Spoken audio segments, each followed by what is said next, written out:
தமிழ்நாட்டில் சட்டமன்ற தேர்தல் சூழ்நிலை வேகமாக மாறி வருகின்றது. ஆட்சியை தக்கவைக்க திமுகவும், ஆட்சியை பிடிக்க அதிமுக பாஜக கூட்டணியும் கடுமையான அரசியல் போராட்டத்தில் ஈடுபட்டு உள்ளது. நாம் தமிழர் கட்சியும் தாவேகாவும் தங்கள் வேகத்தை அதிகரித்து களத்தில் இறங்கியுள்ளன. தாவேகா தலைவர் விஜய் திமுக பாஜக கூட்டணியை ஓட்டை இன்ஜின், டப்பா இன்ஜின் என விமர்சித்த நிலையில் பாஜக முன்னாள் மாநில தலைவர் அண்ணாமலை விஜயிடம் இன்ஜினே இல்லை என்று பதிலளித்ததோடு திமுக காங்கிரஸ் கூட்டணியை உடைந்த கண்ணாடி என சாட்டினார். மேலும் தந்தையின் உடல்நிலை காரணமாக சிங்காநல்லூர், காரைக்குடி உள்ளிட்ட 6 தொகுதிகளின் பாஜக தேர்தல் பொறுப்பாளராக பொறுப்பில் இருந்து விலகுவதாக அறிவித்தார். கோவையில் செய்தியாளர்களிடம் பேசிய அண்ணாமலை மத்திய பட்ஜெட்டின் சிறப்புகளை விரிவாக எடுத்துரைத்தார். ஒவ்வொரு ஆண்டும் பட்ஜெட் பெரிதாகிக் கொண்டே வருகின்றது. குறு சிறு நடுத்தர நிறுவனங்களை அடுத்த கட்டத்திற்கு கொண்டு செல்லும் வகையில் திட்டங்கள் அமைக்கப்பட்டுள்ளன. உள்கட்டமைப்பு, பெண்கள் விடுதி, விவசாயிகளுக்கான பல்வேறு திட்டங்கள் அறிவிக்கப்பட்டுள்ளன.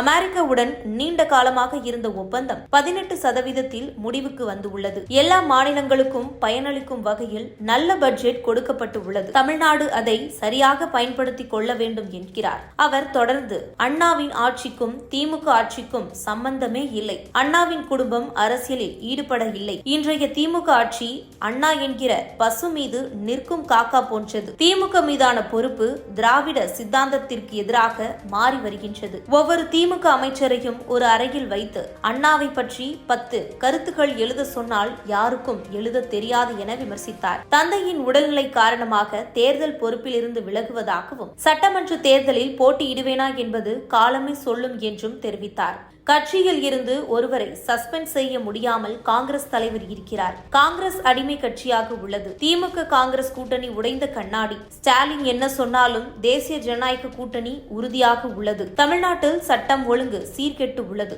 விரைவில் சூழ்நிலை மாறும். அதிமுக தலைமையில்தான் தேசிய ஜனநாயக கூட்டணி களம் காண்கிறது. எடப்பாடி பழனிசாமி எங்களின் முதலமைச்சர் வேட்பாளர் என்கிறார். விஜயை குறித்தும் பேசும் பொழுது, விஜயிடம் வண்டி, பெட்ரோல், டீசல் இயக்க யாரும் இல்லை.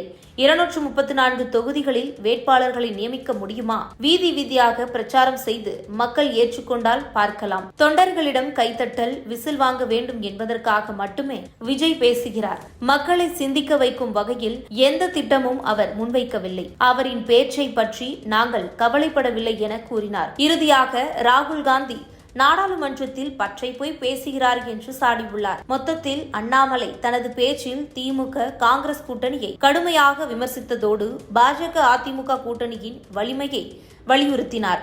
அதே சமயம் விஜயின் அரசியல் திறனை கேள்விக்குள்ளாக்கியும் தந்தையின் உடல்நிலை காரணமாக தேர்தல் பொறுப்பிலிருந்து விலகுவதாகவும் அறிவித்துள்ளார். மேலும் இதுபோன்ற உங்கள் கருத்துக்களை கமெண்ட் பாக்ஸில் கமெண்ட் பண்ணுங்க.